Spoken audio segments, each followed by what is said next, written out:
Bonjour, bien-aimés frères et sœurs. Nous allons poursuivre dans cet enseignement notre série sur l'impudicité.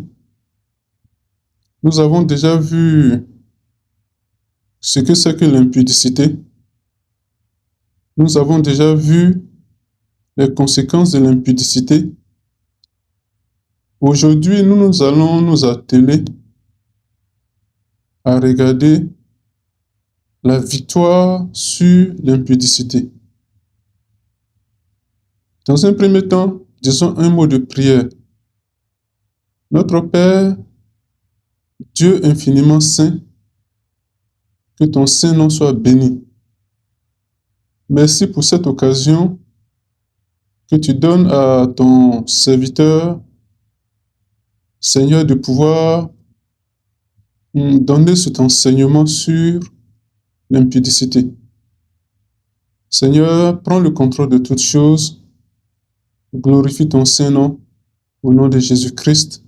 Amen. Aujourd'hui, donc, je disais, c'est la victoire sur l'impudicité. Après avoir montré effectivement ce que c'est que l'impudicité, il est indispensable de terminer par l'espérance. Parce que la Bible ne s'arrête jamais au péché. Elle montre toujours le chemin de la délivrance. Il est écrit en effet dans Romains 5, verset 20, « Là où le péché a abondé, la grâce a surabondé. » Amen. Comment vaincre l'impudicité? La victoire sur l'impudicité ne vient pas par la volonté seule de l'être humain. Non moins, encore moins, je dirais, de la culpabilité. C'est pas parce qu'on se culpabilise qu'on va avoir la victoire sur l'impudicité. La seule manière de vaincre l'impudicité, c'est par la nouvelle naissance. La sanctification et une vie qui est totalement soumise à Christ. Amen.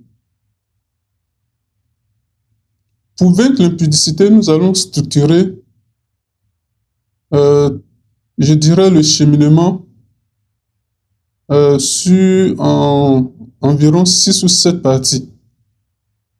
J'invite le peuple de Dieu à écouter attentivement dans un esprit de prière.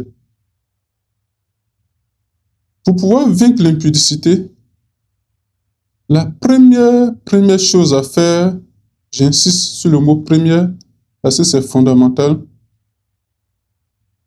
c'est de reconnaître d'abord que nous sommes impudiques ou que nous avons commis l'impudicité et de reconnaître l'impudicité devant Dieu. Amen. Il faut reconnaître que l'impudicité est un péché, est un manquement. Manquement, c'est un peu plus faible. Je pourrais dire que c'est un péché. Il faut reconnaître cela d'abord. Pourquoi ceci? Parce que plusieurs personnes cherchent à justifier leur conduite, trouver des excuses. Certains diront par exemple que tout le monde le fait. Certains vont dire, nous sommes fiancés. Ils vont dire, la Bible le dit, ou bien ils vont trouver des excuses. L'autre élément, c'est nous nous aimons. Nous sommes fiancés, nous nous aimons. D'autres aussi vont se contenter du contrat qu'ils ont signé devant un maire, je dirais une autorité civile, pour dire qu'ils sont mariés. Et ainsi de suite.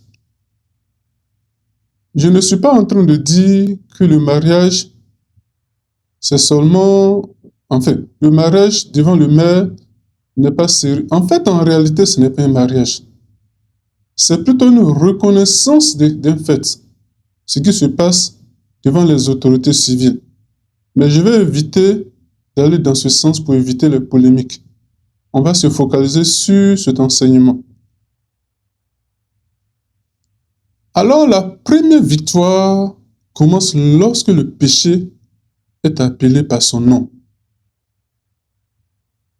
Proverbe 28, verset 13 dit ceci. Celui qui cache ses transgressions ne prospère point, mais celui qui les avoue et les délaisse obtient miséricorde. Regardez le roi David. David ne s'est pas relevé comme ça.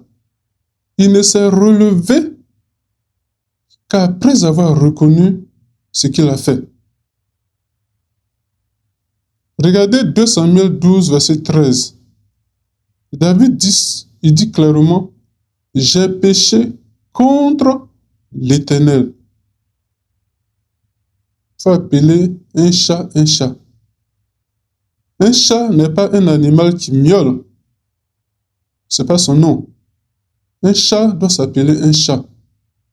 Lorsque quelqu'un a péché, lorsqu'il a commis l'impudicité, il doit reconnaître qu'il a commis l'impudicité.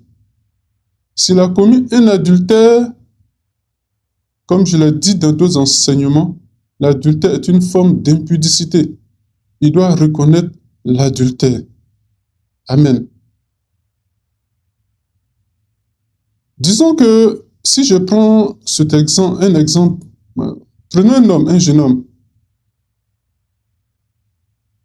Ils ont tendance, et ça j'ai découvert cela en milieu chrétien, dans les églises ou les assemblées que j'ai fréquentées personnellement, on a souvent entendu des bien-aimés qui sont dans ces péchés de dissolution, l'impudicité ou dans toutes sortes d'orgies.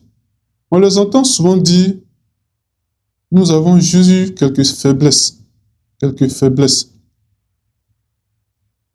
Au lieu de s'asseoir et de reconnaître ce qui a été fait afin de chercher la guérison, ils vont donc essayer de trouver des excuses. La parole qui devrait dire, ou ce qui devrait plutôt dire, au lieu de dire nous avons eu quelques faiblesses, c'est de dire, mais Seigneur, et très sincèrement du cœur, je vous en prie, Seigneur, nous vivons, ou je vis dans l'impudicité. Pardonne-moi. Ou bien, Seigneur, si vous êtes en fiancé, déjà à ce niveau, il y a un travail à faire au niveau de votre assemblée. Une fois que cela est fait, par les bergers locaux, par des pasteurs et tous les ministères, en ce moment-là, je dirais que vous devrez sincèrement dans votre cœur et de vive voix reconnaître la chose. Seigneur, nous sommes fiancés, nous avons commis l'impudicité, pardonne-nous. Et lorsque cela est fait comme ça, alors c'est le début de la véritable délivrance, de la victoire. Amen. Une fois que cela est reconnu et qu'on a appelé péché par son nom, le péché par son nom, la deuxième étape pour vaincre l'impudicité, c'est une repentance sincère. Reconnaître seul ne suffit pas, mes bien-aimés. Et comprenons-nous bien, la repentance n'est pas seulement le fait de reconnaître et de pleurer. Ce n'est pas ça seulement. La repentance suppose un changement de direction totale.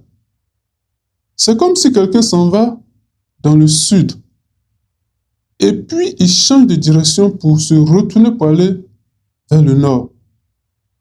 C'est totalement un changement de direction. Jean-Baptiste disait, ça on peut le trouver dans Matthieu 3, verset 8. Jean-Baptiste disait qu'il faut produire, il dit, produisez donc du fruit digne de la repentance. Et Paul lui-même va ajouter plus tard dans 2 Corinthiens 7, verset 10, La tristesse, selon Dieu, produit une repentance à salut. Prenons un exemple, deux fiancés. Prenons toujours nos deux fiancés qui ont commis l'impudicité. En tout cas, ils comprennent que le péché, c'est un péché et que c'est véritablement de l'impudicité. Alors, la première chose, qu'est-ce qu'ils font?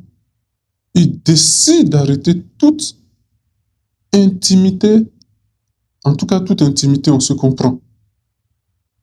Je parle de l'intimité sexuelle, pour être plus précis. Ils doivent éviter tout ce qui peut les entraîner dans ce péché-là. Par exemple, dormir ensemble, toutes ces choses pareilles. Et clairement, ils doivent mettre des limites. Vous êtes fiancés, mes bien-aimés, mais vous n'êtes pas dans l'alliance conjugale encore. Et comprenez que l'intimité sexuelle, Dieu l'a réservée exclusivement, notez ce mot, exclusivement dans l'alliance conjugale. En dehors de l'alliance conjugale, il n'y a point d'intimité sexuelle, mes bien-aimés. Ça, il faut que cela soit très clair. Tout ce qui se passe en dehors de l'alliance conjugale est un péché. Et vous devez vous repentir, reconnaître et repentir pour chercher la guérison. C'est pour ça que le titre de cet enseignement, on prend le véritable titre, c'est fuir l'impudicité, comme le disent les Écritures. Amen. La troisième étape, certainement, qui est aussi importante, il faut déjà veiller à couper volontairement, je parle de volontairement, les occasions de chute. Parfois, on prête le flanc. Les Écritures, la Bible nous dit, ne donnez pas accès au diable. Dieu ne demande pas aux chrétiens de résister seulement. Mais Dieu ajoute aussi, il dit fuyez l'impudicité. 1 Corinthiens 6, verset 18. Il n'a pas dit seulement de résister, il faut fuir la chose. Regardez ce que Joseph a fait. Joseph n'a pas discuté avec la femme de Potiphar. Il s'est enfui. On peut trouver cela dans Genèse 39, verset 12. Qu'est-ce que cela peut signifier? Il faut parfois supprimer certains contacts. Il faut arrêter certaines conversations. Et puis les images, un chrétien sanctifié, rempli du Saint-Esprit, doit s'abstenir de certaines images. Il faut même éviter certains lieux qui peuvent être des occasions de chute. Il faut mettre des limites dans vos fréquentations. Regardez par exemple, prenons le cas d'un homme qui reçoit constamment des messages séduisants d'une ancienne connaissance. Mais la victoire commence lorsqu'il bloque définitivement ce contact. Tu ne peux pas être en train de dire, même si tu écris à la personne, il faut arrêter. Non, il faut bloquer. Tu dois couper tout contact avec cette personne. Tu es un homme marié, tu es une femme mariée. Et le mariage, c'est sacré. En tout cas, le mariage, selon la parole de Dieu, selon la volonté de Dieu, c'est quelque chose de sacré. On ne joue pas avec. Vous êtes en train de... C'est un type de mariage terrestre, comme on le dit. C'est un type de Christ, de l'alliance de Christ et de son Église. Les Écritures nous révèlent que Dieu est un Dieu jaloux. Vous êtes en train de jouer, je ne dirais pas ce rôle, mais oui, c'est tout comme. Faites attention. Ne prêtez pas le flanc, sinon l'ennemi va l'utiliser, l'exploiter contre vous, et contre votre foyer, et contre votre vie. Mais il ne faut pas s'arrêter là. La quatrième étape, il faut procéder, ce que la Bible dit, rechercher le renouvellement de l'intelligence.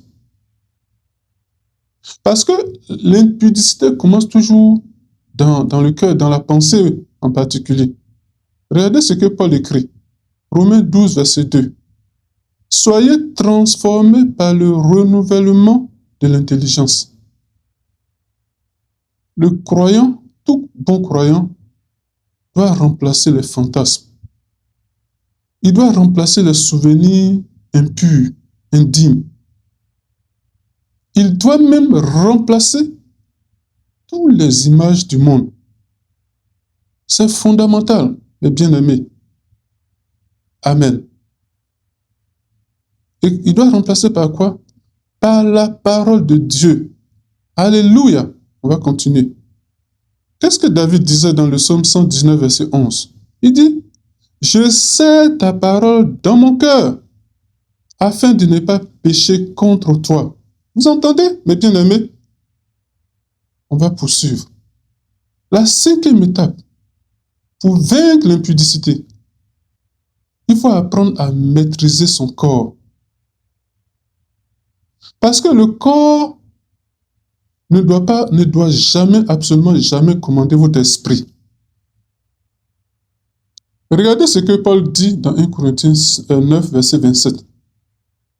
Paul dit, « Je traite durement mon corps et je le tiens assujetti. » Amen. Il va même encore ajouter quelque part dans 1 Thessaloniciens 4, je ne vais pas lire tout, je donne juste les références.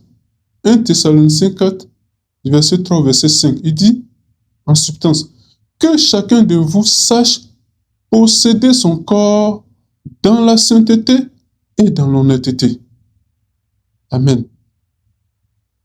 Le chrétien, là, il ne suit pas toutes ses envies. Vous comprenez? Gloire au Seigneur, on avance. Lorsque tu tiens ton corps dans la sanctification, il faut aussi marcher par l'esprit. C'est l'étape suivante. Il faut marcher par l'esprit. Galates 5, 16 en parle. Il dit, « Marchez selon l'esprit et vous n'accomplirez pas les désirs de la chair. » Qu'est-ce que l'esprit produit? Il produit la maîtrise de soi. Regardez un peu le fruit de l'esprit.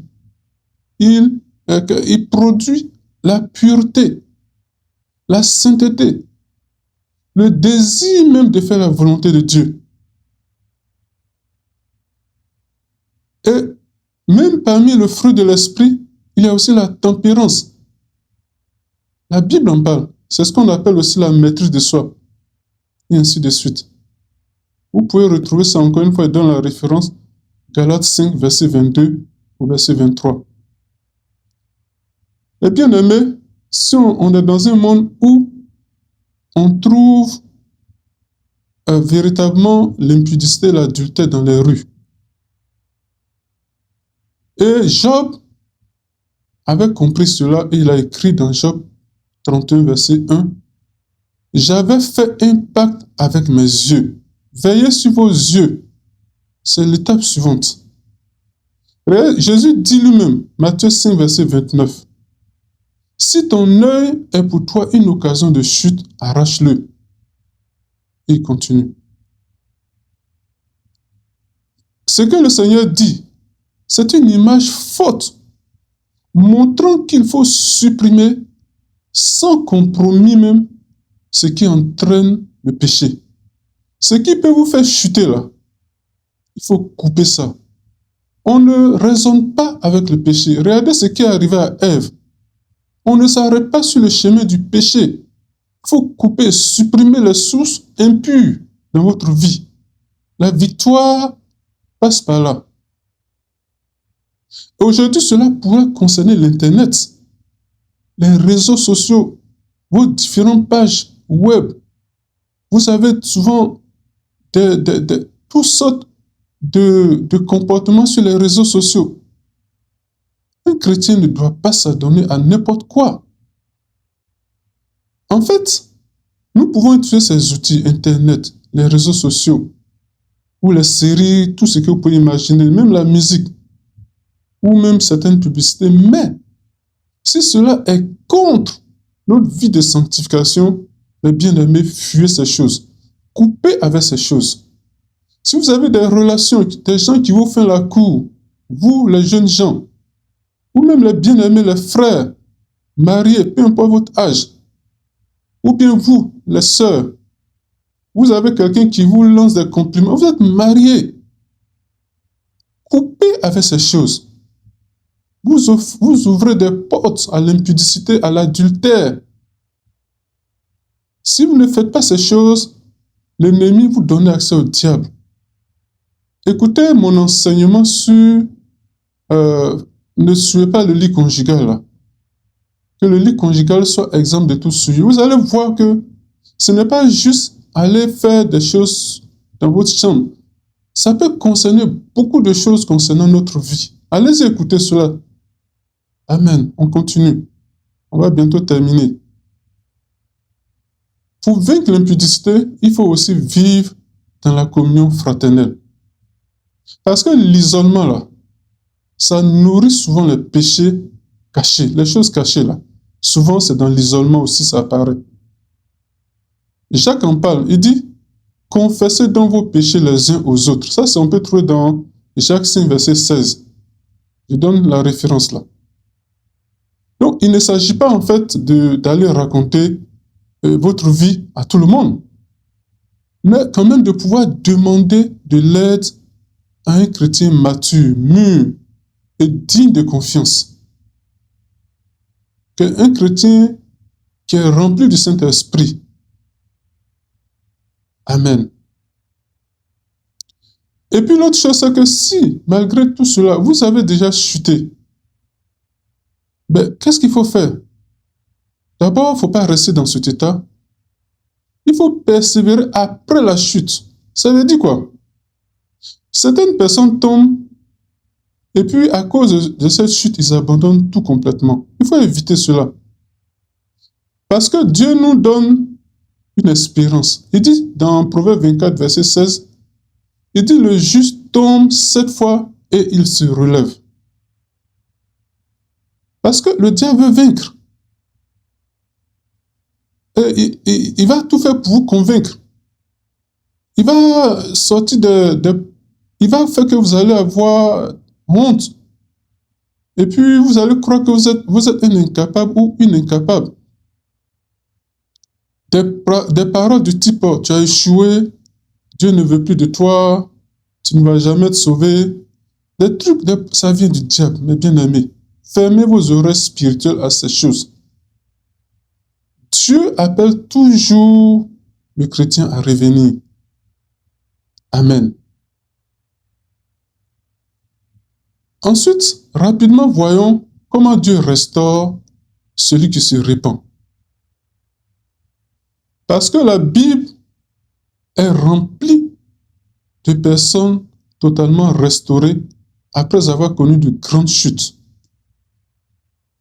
On sait tous, bien entendu, que Dieu hait le péché. Mais il ne hait pas le pécheur. Il aime sauver le pécheur au contraire. Mais le pécheur qui se répand, Dieu l'aime. Amen. Vous savez, Dieu pardonne réellement. 1 Jean 1, verset 9 nous dit, « Si nous confessons nos péchés, il est fidèle et juste pour nous les pardonner. » Comprenez, mes bien-aimés? Le pardon, là, il n'est pas progressif. Il est complet. Mais à condition que la repentance soit sincère, mes bien-aimés. Et le sang de Jésus-Christ, oh, alléluia, le sang de Christ purifie véritablement et entièrement. Allons-y lire 1 Jean 1, verset 7. Laissez-moi trouver 1 Jean 1, verset 7, s'il vous plaît. Ça ne sera pas long, j'ouvre ma Bible dans 1 Jean 1, verset 7. Je lis. Mais si nous marchons dans la lumière, comme lui-même est dans la lumière, nous avons communion les uns avec les autres, et le sang de Jésus-Christ, son Fils, nous purifie de tout péché. Amen. Aucun péché, même sexuel, n'est trop grand pour le sacrifice de Jésus-Christ. Aucun. Continuons notre enseignement. Dieu, là, notre Père, qui est au plus haut des cieux, il restaure même ceux qui sont tombés très, très, très bas. Prenez l'exemple de David. Il a commis l'adultère, l'homme selon le cœur de Dieu. David, il a commis des meurtres. Lorsqu'il a commis l'adultère, il allait même plus loin que l'adultère. Il a tué le mari. Pourtant, Dieu lui a pardonné. Après quoi? Après sa repentance.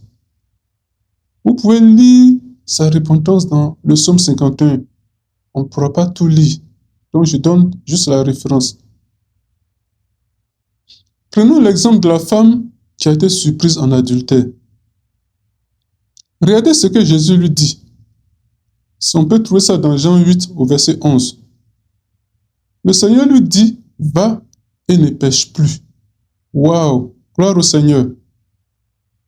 Ce n'est pas que le Seigneur Jésus a minimisé ce péché. Mais, qu'est-ce qu'il a fait? Il lui ouvre un avenir. Le Seigneur nous crée un avenir. Prenez aussi l'exemple du fils prodigue. Mais qu'est-ce qu'il avait fait? Il avait souillé sa vie. Il allait vautrer dans le péché. Il vivait dans la pourriture, dans la souillure totale. Pourtant, le Père va l'accueillir. Vous pouvez lire cela dans Luc 15, du verset 20 au verset 24. Mais comprenons aussi, mes bien-aimés, que la restauration, là, ça peut demander parfois du temps. Oui, le pardon est immédiat, ce n'est pas progressif, comme on l'a déjà dit. Mais les conséquences peuvent demeurer, mes bien-aimés. Prenez le cas de David. David fut pardonné. Mais pourtant, certaines conséquences sont restées dans sa maison.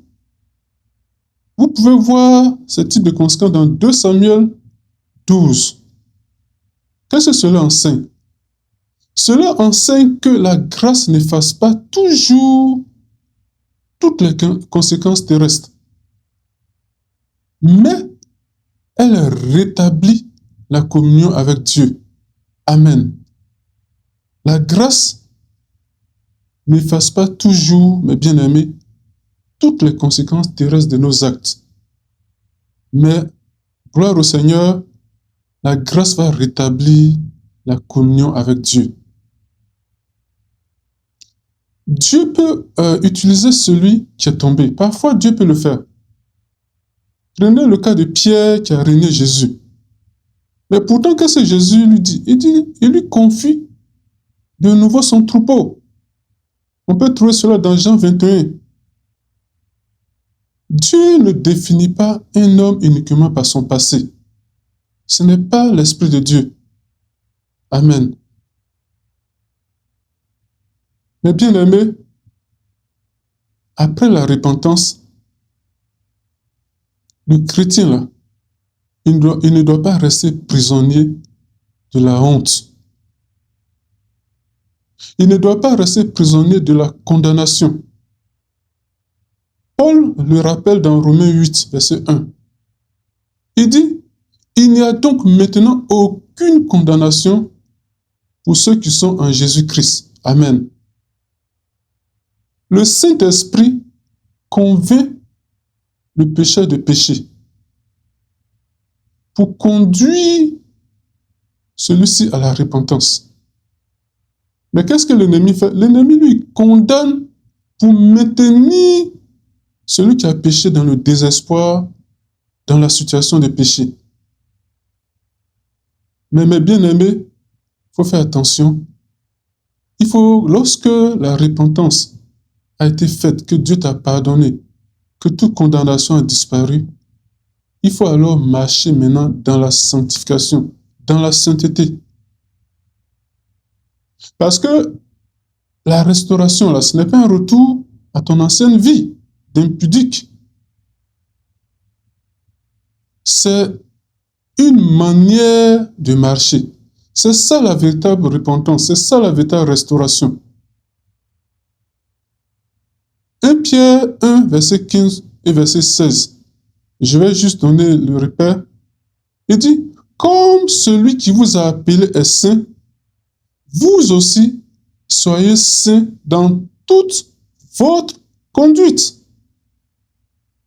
Le croyant restauré devient souvent un témoignage vivant de la grâce de Dieu pour le chrétien.